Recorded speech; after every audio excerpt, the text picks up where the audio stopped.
Hello friends. Next chapter is nematodal plant diseases. This chapter includes two different aspects. One is introduction to nematodes as plant pathogens, and second aspect is two important nematodal diseases of plants. Okay. So see first aspect from this chapter, that is introduction to nematodes as plant pathogens. Okay, see point 1. Nematodes belong to the animal kingdom and phylum Nematoda.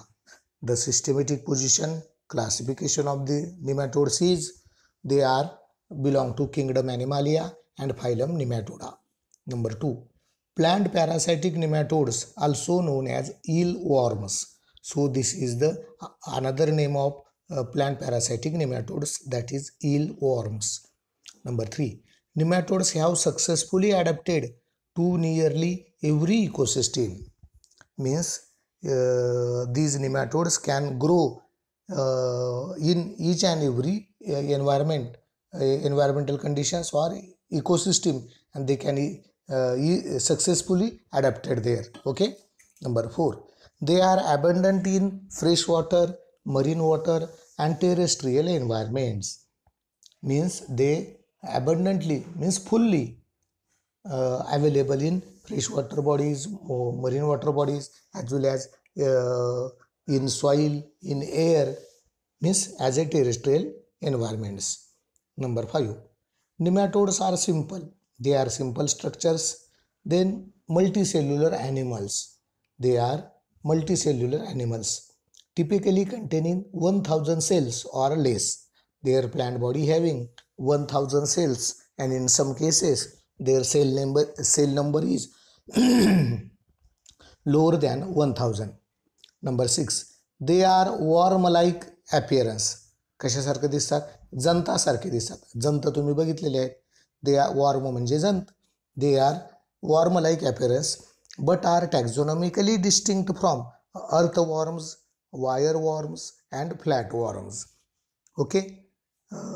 They are worm like but taxonomically separate from earthworms म्हणजे गांडूळ, त्यानंतर wireworms and flatworms.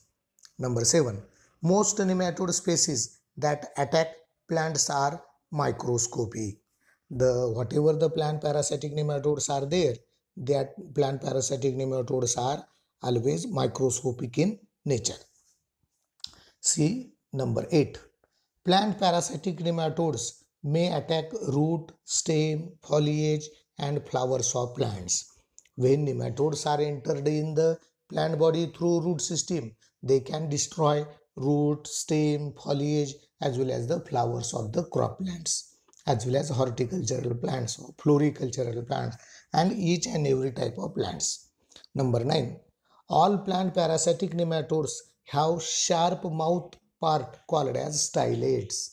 Stylate is the sharp mouth part of the plant parasitic nematodes, and from that pointed mouth part they can break or they can bore the epidermis of the root and they entered in the roots. Further they can grow and multiply their numbers. The presence of stylate is the key diagnostic sign differentiating plant parasitic nematodes from all other type of nematodes, and this presence of stylate, a sharp mouth point, is the key characteristic of the plant parasitic nematodes, and which are not present in general nematodes, which are not plant pathogenic. Number 10, depending upon its species, the nematodes may be beneficial or harmful to the plant health.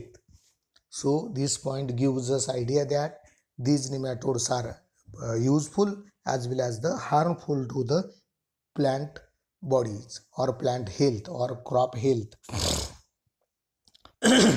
Number 11, from agricultural and horticultural perspectives, the two categories of nematodes are there. Number 1, predatory ones. Predatory ones काय करतं? Which kill garden pest. गार्डनचं pest गार्डनचे pest diseases काय करतं? ते किल करतं आणि ते उपयोगी आहे. आणि दुसरं काय? Paste नेमॅटोड्स. Second category of nematode is that pest nematodes such as the root nematodes which attack plants, and these pest nematodes are pathogenic to the croplands. Number 12, important plant parasites. Parasite species are nematodeच्या important plant parasitic species कुठल्या? Melodogyne incognita, which causes the root knot disease of nematode. Then Heterodera and Globodera causes cyst disease of nematode. Tylenculus semipenetrans causes citrus disease, causes the disease to citrus plants. Then Pratylenchus causes the lesion nematode disease. Then Dictylenchus causes stem and bulb nematode disease. Then Anguilla is the seed gall nematode. Then Aphelenchoids is the foliar nematode which causes the foliar diseases in the croplands. Now see the adult root knot nematodes. See in first photograph, it is a worm-like organism, very simple multicellular organism, and one point is the mouth, another point is the tail, and mouth point is in plant pathogenic nematodes, plant parasitic nematodes. Point mouth is very sharp, and that sharp mouth having the stylet, and stylet is the pointed structure which break the wall of the root and entered in the root system. मग आता हे राहिलेले त्याचे बॉडीचे part आहेत, त्याच्या बॉडीच्या पार्टमध्ये आपल्याला काही इतकं जायचं नाही, कारण आपण हे काय त्याचं झुलॉजीचं त्याचं टॉक्झॉनॉमी शिकत नाही. त्याचं स्ट्रक्चर आलं, आणि त्यानंतर मग टेल एक आहे, त्यानंतर माउथ एक आहे, आणि स्टायलेट आहे. आपल्यासाठी हे 2-4 गोष्टी महत्त्वाच्या आहेत. Then symptoms of plant nematodal diseases. Symptoms of nematodal plant diseases. Okay. See point number 1. Typical root symptoms are root knots or galls. Typical root symptoms are root knots or gall, root lesions, excessive root branching, injured root tips and stunted root system. Root सिस्टीममध्ये काय काय होतं? त्याच्यावर knots गाठी तयार होतात, galls म्हणजे परत मोठ्या मोठ्या गाठी तयार होतात, लेशन्स त्याच्यावर रूटवर चट्टे पडतात, एक्सेसिव्ह रूट ब्रँचिंग, अनावश्यक ब्रँचिंग तयार होतं त्याच्यामध्ये रूटमध्ये, इंज्युअर्ड रूट टिप इंज्युअर होतात, जखमी होतात, आणि स्टंटेड रूट सिस्टीम, आणि त्यांची रूटची वाढ न होता ते खुजे राहतात. Number 2, symptoms on above ground plant parts indicating root infection are a slow weakening of the entire plant, wilting even the full soil moisture, foliage yellowing and fewer and smaller leaves. ज्यावेळेस underground रूटला infection होतं त्यावेळेस मग upper plant part जे आहेत, stem आणि leaves, त्यानंतर fruit असेल, flowering असेल, त्यामध्ये आपल्याला काय दिसतं? विकनिंग ऑफ द प्लांट विकन झालेलं दिसतं, एंटायर प्लांट वीक झालेलं दिसतं. देन विल्टिंग, ते जळून जातं. ओके. त्यानंतर मग पानं त्याची पिवळी पडतात. ओके, कमी पानं तयार होतात, आणि त्यांची संख्या कशी राहते? छोटी राहते. Number 3, bulb and stem nematodes produce stem swelling and shortened internodes. Bulb आणि स्टेमच्या बाबतीत जे नेमॅटोड्स डिसीज कॉज करतात त्यामध्ये काय होतं? स्टेमचं स्वेलिंग होतं, स्टेम अशी फुगतात आणि छोटे राहतात, शॉर्टन इंटरनोड्स होतात. इंटरनोडची संख्या आकार साईज एकदम छोटी होते, आणि स्टेमचं काय होतं? तर स्वेलिंग होतं. Number 4, bird and leaf nematodes distort and kill bird and leaf tissue. Bird आणि लीफ नेमॅटोड्समध्ये काय होतं? तर ते बर्ड किल करतात. बरोबर आहे. बर्ड म्हणजे इथं काय? ॲक्झिलरी बर्ड पण घेऊ शकता लीफच्या. ओके. आणि त्यानंतर फ्लावरिंग बर्ड्स पण घेऊ शकता, आणि लीफ टिश्यू पण काय करतात? तिथं लीव्ज डिस्ट्रॉय करतात. Number 5, in some cases such as with soybean cyst nematode.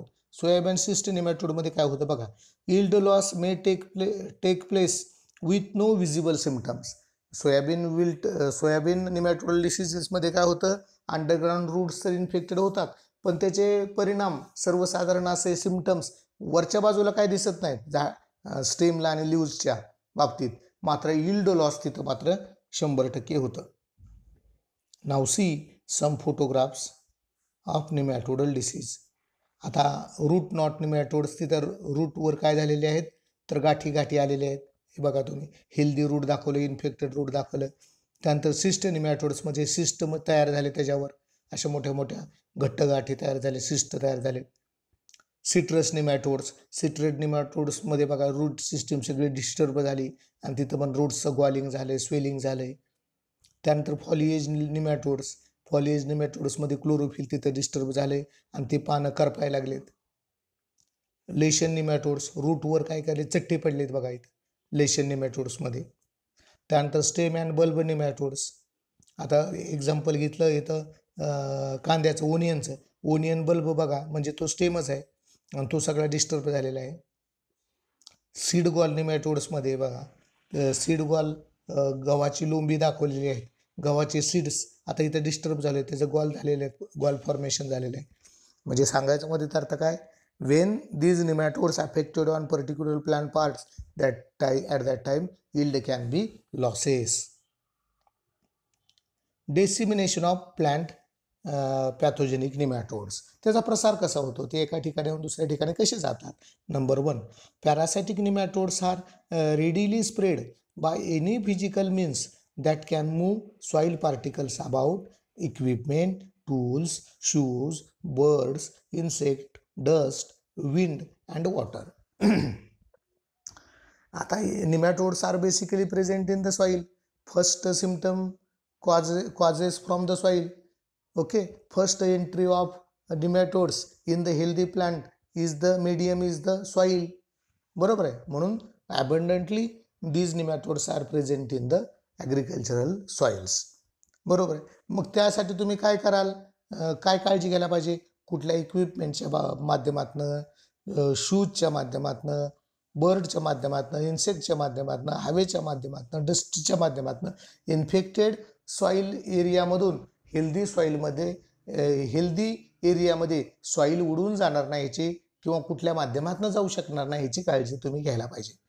Number 2, म्हणजे काळजी घ्यायला पाहिजे असातला भाग नाही इथं, म्हणजे त्याच्यामार्फत त्याचा प्रसार होतो. इन्फेक्टेड सॉईल आहे आणि ती सॉईल बर्डच्या माध्यमातनं, ॲग्रिकल्चरल अवजारांच्या माध्यमातनं, मशीनच्या माध्यमातनं इकडून तिकडे गेली, पाण्याच्या माध्यमातनं, हवेच्या माध्यमातनं ती सॉईल इकडून तिकडे गेली तर त्याच्यासोबत निमॅटोड्स पण स्प्रेड होतात. दुसरा प्रसार कसा होतो, in addition the movement of nematode infested plants or plant parts with spread the parasites. Okay, तुम्ही पॅरासाइट हेल्दी प्लांटमधनं निघाले निमॅटोड्स आणि इन्फेक्टेड प्लांटमधनं निघाले सॉईलच्या माध्यमातून, परत शेजारचे जवळपासचे जे काय हेल्दी प्लांट आहे त्याला इन्फेक्शन करू शकताय, किंवा इन्फेक्टेड प्लांट मटेरियल आहे प्रायमरी कंडिशनमध्ये त्याला इन्फेक्शन झालं आहे आणि तेच मटेरियल तुम्ही प्रोपोगेशनसाठी दुसऱ्या ठिकाणी वापरलं तरी तिथं निमॅटोडचं मल्टिप्लिकेशन होणं अपेक्षित आहेच. देन कंट्रोल मेजर्स म्हणजे काय, nematodal disease control measure. Nematodal disease agricultural प्लांटवरचे तुम्ही कंट्रोल कसे करणार ते मुद्दे बघूया आपण. Number 1, use disease resistant varieties वापरा जेणेकरून त्यांच्याजवळ निमॅटोड्स येणार नाहीत. Number 2, use only nematode free nursery stock of planting. जिथून तुम्ही हॉर्टिकल्चर प्लांटच्या बाबतीत किंवा ॲग्रिकल्चरमध्ये जे काही रोपं वापरून तुम्ही शेती करताय, त्यामध्ये वांग्याचे रोपं असतील, फ्लावरचे असतील, कोबीचे असतील, त्यानंतर मग मिरची असतील, टोमॅटो असतील, पोटॅटो असेल, जे काय तुम्ही रोपं वापरून शेती करताय अशी रोपं कशी पाहिजेत, ती नर्सरीतली रोपं डिसीज फ्री पाहिजेत. Number 3, rotated crops to control the nematode disease if available in or if occurs in your agricultural farm at that time, crop rotation control measures should be used. Number 4, use cover crops that reduce nematodal damage. आता इथं एक नवीनच control measure आपल्याला पाहायला मिळाला, जो आपण दुसऱ्या क्रॉप डिसिजेसमध्ये म्हणजेच बॅक्टेरियल, त्यानंतर फंगल डिसिजेसमध्ये, त्यानंतर मायकोप्लाझ्मा डिसिजेसमध्ये बघितला नव्हता. Use cover crops that reduce nematodal damage. Cover crop वापरा जेणेकरून निमॅटोडल डॅमेज तिथं कमी होईल. Cover crops can be improve soil fertility, soil structure and fertility, decrease soil erosion, be used as animal feed and suppress weeds, insects and pathogens. मग हे cover crop काय करतील? सॉईलचं fertility improve करतील, त्याचं पाण्याची होणारी धूप कमी करतील, परत ॲनिमलला ते फीड देतील, अन्न म्हणून ते उपयोगी पडेल, परत वीडला सप्रेस करतील आणि इन्सेक्ट अँड पॅथोजनला पण सप्रेस करतील. काय ते बघा. Examples of cover crops that have been shown to suppress nematodes include cowpea, rapeseed, रिव्हलंट बीन अँड सुदान ग्रास. हे काय 4-5 एक्झाम्पल्स आहेत प्लांटचे. त्या प्लांटला कव्हर क्रॉप म्हणून निमॅटोडल डिसीजमध्ये मान्यता आहे. ते वापरल्यानं बऱ्यापैकी कंट्रोलिंग ॲग्रिकल्चर फील्डमध्ये आपल्याला भेटू शकतं. Number 5, treat the soil area with A fumigant before planting. Soil काय करा? सॉईलचं फ्युमिगेशन करा, फ्युमिगंट वापरून. मग ते कसं करणार? Soil mix with fumigant mix करा सॉईलमध्ये, or steam pasteurizer at 82 degree centigrade for about 30 minutes. आणि सॉईलचं काय करा? पॉश्चरायझेशन करा, त्याला स्टराईल करा, डिसिजइन्फेक्ट करा. 82 डिग्री सेंटीग्रेडला त्याला स्टेम पॉश्चरायझेशन करून. ही काय गरीब शेतकरी ह्या गोष्टी करू शकत नाही. त्याला ॲडव्हान्स्ड शेतकरी, भांडवलदार शेतकरी ह्या गोष्टी करू शकतो. Number 6, use निमॅटिसाइड्स. निमॅटोडल दिसत असेल तर त्याचे तुम्ही काय करा? केमिकल कंट्रोलिंग करा. केमिकली कंट्रोलिंगमध्ये निमॅटिसाइड वापरा आणि ते निमॅटोड किल करा. Number 7, biological control which is the eco friendly controlling measures. Biological control करत असताना काय करणार? Use antagonistic fungi, Arthrobotrys, dactyloides and trap the parasitize plant parasitic nematodes. काय वापरायचं तुम्हाला? फंजाय, आर्थ्रोबॉट्रिस, डिक्टिलॉइड्स. हा काय करतो? त्या निमॅटोडला ट्रॅप करतो, त्या निमॅटोडवरच ग्रो होतो. सॉईल निमॅटोड्समध्ये, सॉईलमध्ये तुम्ही हे जे स्पोर्स सोडले आर्थ्रोबॉट्रिसचे, ते स्पोर्स काय होतात? सॉईलमध्ये जर्मिनेट होतात आणि त्या निमॅटोडवरच इन्फेक्शन करतात आणि निमॅटोडचंच निमॅटोड बॉडीमधलंच अन्न शोषून घेऊन त्यालाच डिस्ट्रॉय करतात आणि निमॅटोड्स मारून टाकतात आणि सॉईल तुमची free from plant pathogenic nematode करतात. So this is the biological. आणि but that fungi cannot harmful to the crop plant. तो निमॅटोडला हार्मफुल आहे, पण ॲग्रिकल्चर फील्डमधल्या क्रॉप प्लांटला तो हार्मफुल नाही. पुढं बघा. Pasteuria penetrans, a bacterial parasite, can also be used as biological control. Pasteuria जो आहे बॅक्टेरिया आहे, तो बॅक्टेरिया पण इथं त्या निमॅटोडला पॅरासाइट म्हणून वापरू शकतो आणि त्याचं बायोलॉजिकल कंट्रोलिंग ह्या प्लांट पॅरासाइटिक निमॅटोडचं आपण करू शकतो. Number 8, government regulatory measures. शासकीय नियम काय बाबा? कंट्रोल रेग्युलेटरीज काय? Avoid importing soil or plants with soil on their roots. तू काय करा? तुमच्या इन्फेक्टेड एरिया जर असेल, त्या इन्फेक्टेड एरियामधला तुम्ही प्लांटचं, सॉईलचं इम्पोर्टिंग करू नका. एका ठिकाणी दुसऱ्या ठिकाणी जाऊ देऊ नका. Avoid importing soil from areas that could be loaded with dangerous nematode species new to the area. मग इन्फेक्टेड एरियामधून कुठलेही सीड्स, कुठलंही सीडलिंग्स, कुठल्याही प्रकारचे सॉईल हे हेल्दी एरियामध्ये जाणार नाही, ह्याची काळजी घ्या, जेणेकरून हेल्दी एरियामध्ये हे निमॅटोड डिसीज जाणार नाहीत. So in this way this is about the introduction to nematodes as a plant pathogens. ह्यामध्ये निमॅटोड काय बघितलं, त्याची सिस्टमॅटिक पोझिशन काय ते बघितलं, त्याचं स्ट्रक्चर काय ते बघितलं, ते युजफुल आहेत, हार्मफुल आहेत ते बघितलं. त्यानंतर हार्मफुल निमॅटोडचे काही एक्झाम्पल्स बघितले, त्याच्यापासून होणारे डिसीज कुठले कुठले आहेत त्याचे फोटोग्राफ बघितले, ते समजून घेतले. त्यानंतर मग डिसिमिनेशन ऑफ निमॅटोड्स कसे होतात ते बघितले आणि निमॅटोडल डिसीज कसे कंट्रोल करायचे ह्या सर्व गोष्टी बघितलेल्या आहेत. So in this way here now we can stop here and introduction of the nematodes as plant pathogen is over. In next lecture we will cover the second aspect of this chapter, that is important nematodal plant diseases. Thank you.